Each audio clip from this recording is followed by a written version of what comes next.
Personally, I like to believe that the reason that Starfleet uniform designs change all the time is that there is one uniform designer back at Starfleet Command trying desperately to justify their position and just constantly coming up with new reasons for new uniforms. That being said though, it is a cool flap.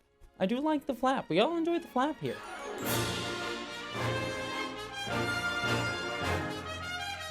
Hello interwebs, I hope you're all doing well, and welcome, because it is time to review the latest episode of my favorite Star Trek show, this time Lower Decks Season 3, Episode 5, Reflections. It kind of makes me sad that we're already halfway through this season already. It's like, dang, I love Lower Decks, but these seasons just go by too quickly. We need more than 10 episodes a season, dang it. Anyways, me complaining about that aside, talking about this episode specifically, this was another great episode of Lower Decks, which almost goes without saying at this point. But this one is extra special for me because it is a Rutherford episode. And being kind of frank, I do enjoy Rutherford. I think he's a great character, but he's not my personal favorite of the Lower Deckers. And so when it is a Rutherford episode, I'm still here for it, but I've never really been like, yeah, excited for the Rutherford stories. Again, not knocking him, it's just not what resonates with me personally.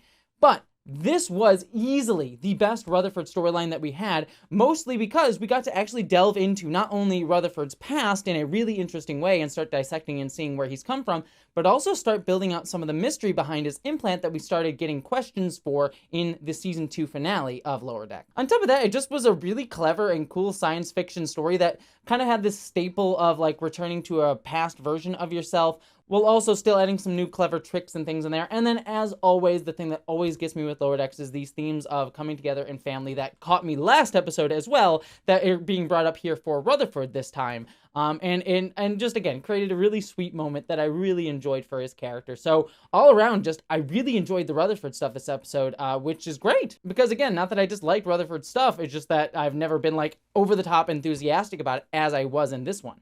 Also, an aside, considering I joked about uniforms before, we actually got the return of my favorite uniform designs in all of Star Trek in this episode. So I was excited to see that, and I'll talk a little bit more about that in spoilers. On the other side, I also do really enjoy the Rutherford Mariner stuff this time too. Their storyline was more just a chance to like get a lot of like gags and jokes and references in, and there was some stuff building off of character development for Mariner, and even a little bit for Boimler tangentially that we'll get to. But really, that side of the story was just a lot of fun for all the references and jokes that they were able to make as sort of the wider Star Trek universe. But again, I love the way that Lower Decks does these storylines, because like how we had the First Contact theme park back in episode 1 of this season, this episode also gave us, in order to get those references, a nice cool background element about how Starfleet recruits people into Starfleet. And it makes sense that they would have these sort of recruitment fair things that we have today as sort of a background element. So yes, it's a bunch of references, but it's also enabling just a good world building aspect of Starfleet in a much more casual way that we haven't really gotten in Star Trek to this point. And I just, again, I love when Lower Decks is able to do that. In like this really interesting paradoxical way, allows us to sort of reference all the things that we love about Star Trek, which could make the universe feel small, but at the same time also expanding out the universe and making it feel more lived in and bigger. And it's just the way that I really love that this show just does references and send-ups to Star Trek and to this franchise in general, because when other franchises do these sort of like long references to things, it does limit the universe. But Lower Decks, with its references, never seems to do that. It always seems to expand out the universe when it's doing these references. And I think it's just such a clever and unique and specific way to be able to do these sort of Easter egg laden types of shows. And it just proves to me why I always think the Lower Decks show is just so amazing. But enough vague generalities, let's talk specifics. So if you have not seen the episode yet, you can transport out here. We start off the episode with the cold open with a nice little reminder that Rutherford does have some sort of memories relating to either PTSD or something to do with his implant that we saw at the end of Season 2 of Lower Decks. But then we cut right into after the opening credits, where we see that we have returned to, I believe it's called Tendala 4, I'm probably mispronouncing that, but it's the planet that we got to see way back in the second episode of Lower Decks ever. So it was cool to just see a return to that planet. I love when Star Trek just sort of returns to planets and we get to see sort of things recur. And because our two storylines are pretty much siloed as separate stories this episode. I'm going to talk about them each individually. So let's start off with Mariner and Boimler's storyline, where they get roped into doing the recruitment booth down on the planet. Again, as I mentioned before, I love how this makes the universe of Star Trek feel more lived in. It would make sense that Starfleet would do recruitment drives, that each like ship would have a recruitment quota that they would have to meet by doing these sort of things, and that the like lower deck ensigns would be the ones that would have to do it. So I thought all of that was great, and Mariner kind of pushing back against it and not really enjoying it, and then Ransom coming in, sort of building off of the arc that she's been going on this season of having to like sort of be more in line with what Starfleet wants from her and what Starfleet, and like sort of fitting more into the Starfleet lifestyle placed upon her, and sort of he threatens her with being sent to Starbase 80, the worst starbase that there is, which I love little like small jokes like that. Like, Starfleet 80, oh no. I don't know why those jokes just always like land for me. I think they're fun. Also, I really enjoyed the Kirk and Spock like face photo cutouts that we had in the background of this. That was really clever. That was a good little sight gag that wasn't drawing much attention to, but I thought was personally very funny. And then I just loved seeing Mariner and Boimler having trouble recruiting people, where they're almost getting this guy who's like, yeah, I want to be a transporter chief, just like a good old Chief O'Brien. And then you have Petra, who's this archaeologist off to the side of them that likes to needle Mariner and annoy her a little bit throughout the episode in a very Vosh-esque way. Vosh being the also archaeologist that we saw back in The Next Generation that was the kind of sort of girlfriend of Picard for a little bit and then went off with Q until she reappeared in Deep Space Nine and Sisko punched Q, and that was the end of that. But anyways, I like seeing Petra here, but I loved her sort of saying like, yeah, you're gonna sign up to spend 7 years in a windowless room, and I actually thought like, yeah, that's a good point. Kind of sucks, like all the transporter chiefs through the episode, from Transporter Twink and Strange New Worlds, Kyle, poor Kyle, I love calling him Transporter Twink, I think it's funny, and then also Chief O'Brien, they just stand around in a windowless room all day, which is gonna be kind of boring and suck. So good point by her, to be quite frank. And then just a constant, like, needling jokes that Petra is having, like, she's saying, like, oh, do you want to be a Borg? Because that's how you become a Borg, by signing up for Starfleet. Like, you want to be a Borg, that's how you get a Borg. And then we get Mariner sort of calling her out. It's like, yeah, you want to steal artifacts? You're just trying to do it for personal gain, which we ultimately see in the end of the episode is kind of sort of true, though I do like the small little subtle twist on that. But she does sort of say, what, you think we're all villains? But then this continually leads to Mariner and Boimler getting made fun of by everyone at the recruitment fair, making fun of them being in Starfleet. And there's a bunch of really good references here. We get the Collectors, which are the people from the TNG episode The Most Toys, which is a great episode, by the way. But then we also get to see the return of the conspiracy truthers that we got referenced way back, I think, in season 1 of Lower Decks as well. So it was nice to see them brought back here, and them sort of like stating all these different theories, like, what happened to Sisko? Which, again, I would like to know the answer to that too. Like, what happened to Sisko? Obviously, they think something large is going on, but nah, he's just hanging out in that weird ethereal white space with the Prophet. So maybe one day we'll see what happens to Sisko. But I also enjoyed the reference to the episode Conspiracy of the Next Generation, where we did have all those sort of slug things infecting Starfleet admirals. And Boimler was like, no, that was just a conspiracy. Obviously referencing to the episode Conspiracy. And Marina's like, no, that actually happened. And it just made me think of like, did that episode influence Animorphs in any way? I've been listening to the Animorphs audiobooks to help me sleep lately. And I just sort of was like, oh yeah, there's a lot of connection there. I mean, obviously Star Trek probably didn't originate alien slugs infecting minds, but there's a lot of Star Trek references in Animorphs, so I was wondering if those things are connected. Anywho, the yerks of it all aside, thought that was fun, and just calling them butt bugs was great. But then the thing that sets Boimler off is people insulting his uniform. Like, you do not insult a Starfleet uniform. They are all gorgeous and great. But then his rank pip gets taken off, and that's what just sets him off, and he just flips shit, like making fun of the Collector's ship smelling bad. But my two favorite references in his sort of rant that he makes is he does go up to the aliens from Move Along Home, the Deep Space Nine episode that we all know is fun to watch, but not very good. The Alamarain, count to 4. Me, Alamarain, Alamarain, count to 4. Alamarain, Count to 4, Alamarain, then 3 more, Alamarain, if you can see. I love seeing that reference. Like, you stop putting people in games! But my favorite joke was when Boimler sort of yells, like, the Doctor didn't spend 7 years in the Delta Quadrant for you people to question his agency! That was all great. Like, he has rights! I thought that was really fun. But then, of course, all this commotion causes Mariner to get more signups for Starfleet, which makes Ransom happy, though Ransom is kind of like, oh god, Boimler's freaking out, so he gets put in the brig, and we'll talk about that in a second. But also, we see Petra sneaking into the museum in the background. But then, as I said, Boimler gets sent to the brig, and again, I like this so much because, quite obviously, now it's Boimler in the brig instead of Mariner, and it's showcasing, again, Boimler's growing character arc throughout this season, where he is becoming that more bold and brash Boimler, willing to take more risks, and it's actually garnering him attention. Yes, he's in the brig, but Ransom recognized that he was, like, standing up for Starfleet and sort of those values in his own sort of unique, over-the-top way, and so I'm just loving this character growth for Boimler, but also Mariner, because she kind of switched with Boimler here, where she sort of did the right thing and signed people up, and so that sort of got her accolades as well. I just love that both of these characters are growing in their own way and learning from each other in their own way. But then we wrap out this storyline with Mariner getting a message from Petra, who reveals that she was actually trying to get a rise so that she could steal the Grand Nagus' scepter that we saw back in Deep Space Nine a few times.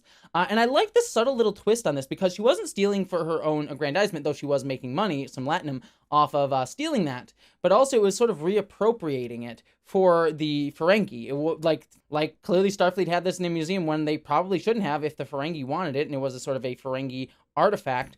So, she's doing the anti-Indiana Jones. It doesn't belong in a museum. And you've seen that sort of thing happen in real life, too, with a lot of, like, British museums having taken artifacts from other countries during the time of colonialization in the British Empire, and still holding on to a lot of those items.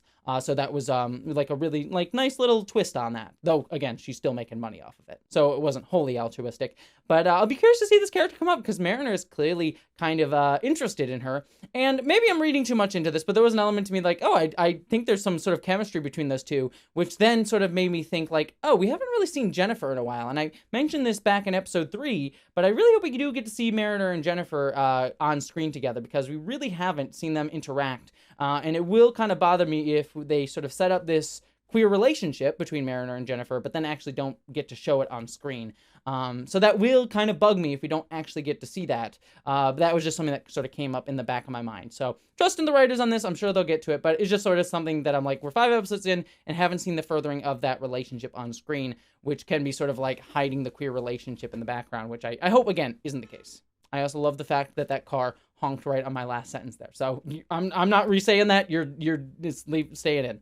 But then this brings us to the much more intriguing storyline for me this episode, and that is Rutherford's story, because he's been having trouble sleeping because of these dreams, and so Tendi clears his cache of long-term memory, and she even makes a reference to the fact that he sometimes has dreams about, like, Kirk and Spock having chemistry in another timeline, which is, I think, clearly a reference to the Kelvin timeline movies, though I will say, like, Kirk and Spock have chemistry in this timeline as well. Every Kirk/Spock shipper will tell you that. Just saying, Lower Decks writers, you're playing with fire here. But then this causes a glitch in Rutherford's implant, which causes him to become this other personality that I'll call Red Rutherford for now, who clearly is sort of this over-the-top, like, sort of angry, more like, yeah, kind of cool boy kind of attitude going around, and you get to see Rutherford, our Rutherford, in reflection, sort of being like, oh my god, an alien's taking over me, and Red Rutherford trying to hit on the Trill Barnes, and being very offensive about it, like referring to her only by her species name, forgetting who she is, making her cry, like, screw Red Rutherford. Like, it made me hate him really instantaneously by the way he treated Barnes.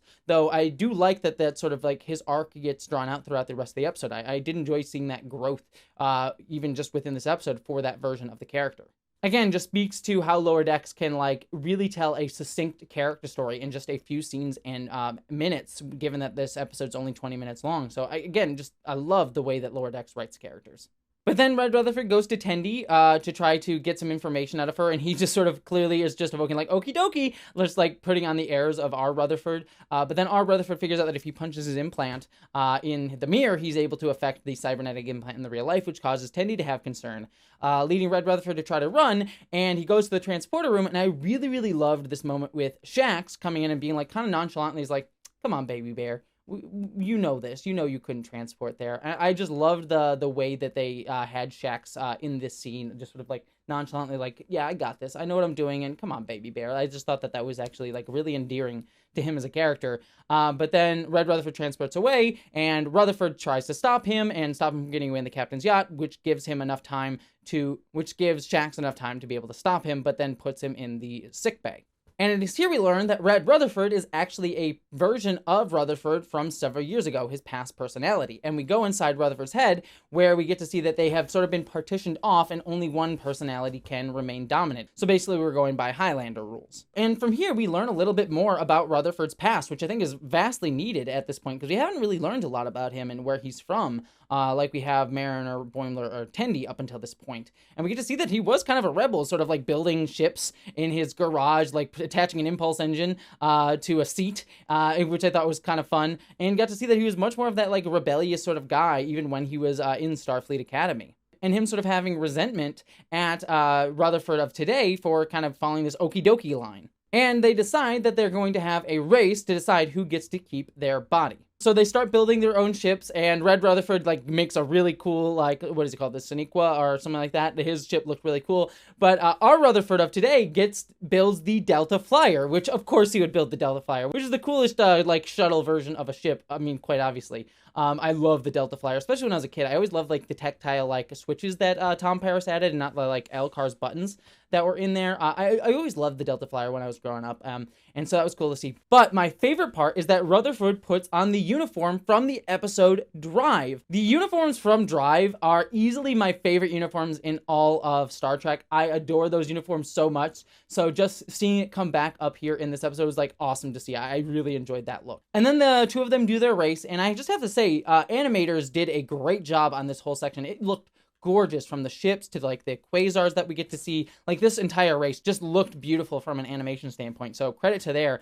And I loved that we do have Red Rutherford getting attacked by the Romulans, nearly killing him, but he is saved by our Rutherford because he is working with the crew of his Lower Decker family. And again, these are the messages that I just love Lower Decks for. This sort of like sweet, earnest belief in just community and your friends and loving each other.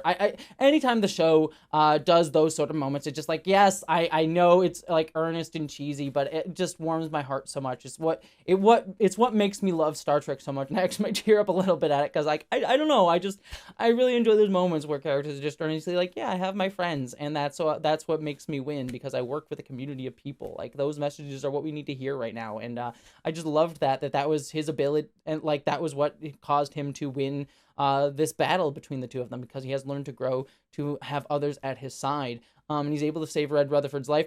Small little note here. I also did really like that, like, Mariner in Rutherford's head said, like, okie dokie, showcasing that she's not actually Mariner. She's his version of Mariner. I thought that was a nice little, like, subtle dialogue thing that they did there. Again, like, good little writing tells that the writers put in there. But then Red Rutherford dies, and, I do like that our Rutherford says that, we could try and combine, but Red Rutherford said, like, no, it's important to grow, and I like seeing that you have learned some things. And yeah, that's a good message. Like, we shouldn't, we can look back and, like, see who we used to be. It's all about, like, growing and becoming, learning as we go, and so I liked that message. But then he sort of says, remember, which is a reference to Wrath of Khan, with Spock sort of giving that mind meld to McCoy in that movie. Remember. And we see a little bit more of the backstory that we got sort of hinted at in Season 2's finale, where clearly someone put the implant on Rutherford against his will. And we get to find out that some head honcho at Starfleet Academy, while Rutherford was there, had him in this program that they erased from his memory. So I'm certain we'll get to learn more about that storyline as we go forward in the series. I mean, the easy theory there would be Section 31, that this group is Section 31. But one thing to note is that in this memory, this guy said program, like he was in a program, not like an organization. And so I'm sort of curious what that kind of means. So my guess is maybe Section 31, but given the phrase program and not like organization, that has me sort of saying like, maybe not, but I don't have enough information to guess too much otherwise.